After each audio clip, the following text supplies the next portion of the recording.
भवानीपाटणार कृष्णनगर पड़ियाठारे अंत्योदय गृह योजनार शुभारंभ करिसेंती मुख्यमंत्री मोहन चरण माझी। एही कार्यक्रम में पंचायती राज मंत्री रवि नारायण नायक, कलाहांडी जिला सांसद मालविका देवी प्रमुख मध्य उपस्थित अछंती। अंत्योदय गृह योजना 50,000 लोकंकु योजना सह जोड़िबे सरकार।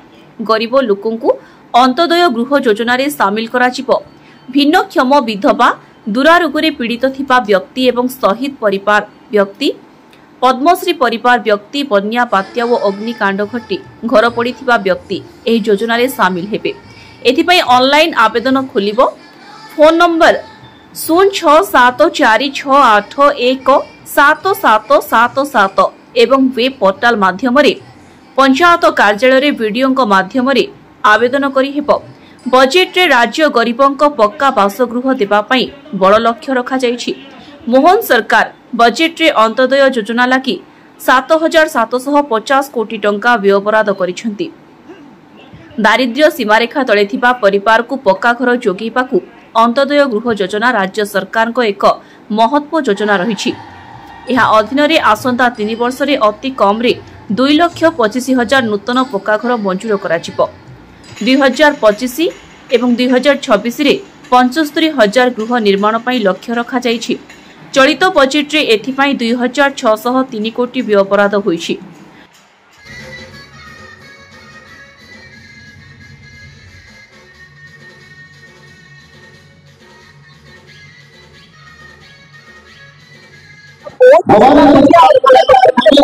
मुख्यमंत्री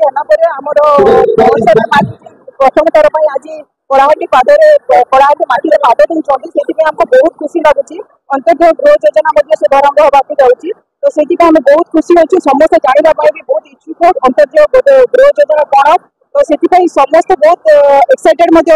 आप जनगहली देखिपे समस्त खुशी अच्छा। समस्ते आम माननीय मुख्यमंत्री प्रथम थर पर देखा समस्त बहुत खुशी अच्छी। मुख्यमंत्री मोहन चरण माझी कलाहांडी गस्तर आसुचंते। आज आप देखुंते समग्र कलाहांडी उत्सव मुखर अच्छे। लोक आग्रही अच्छा मुख्यमंत्री को देखा, मुख्यमंत्री को शुणापी। जेहेतु माननीय मुख्यमंत्री लोकों दिन राति 24 घंटा 18 घंटा परिश्रम कर विकसित ओडिशार संकल्प लेकर से जेन काम आगू बढ़ाई। ग्रामांचल कथा हो, भित्तिभूमि कथा हो, किंबा पीवार कथा हो, कृषि क्षेत्र में हो, शिक्षा क्षेत्र में हो, कि महिला मान क्षेत्र में हो, उन्नयन योजना लोक आग्रही अच्छा। स्वतःप्रवृत्त भाव में आज कलाहांडी जनसाधारण कृष्णनगर पड़िया कृष्णनगर पड़िया भर्ती होगा लगी। स्वतःप्रवृत्त भाव में मुख्यमंत्री कलाहांडी दीप्ति रंजन पाढ़ी रिपोर्ट, कामयाब टीवी।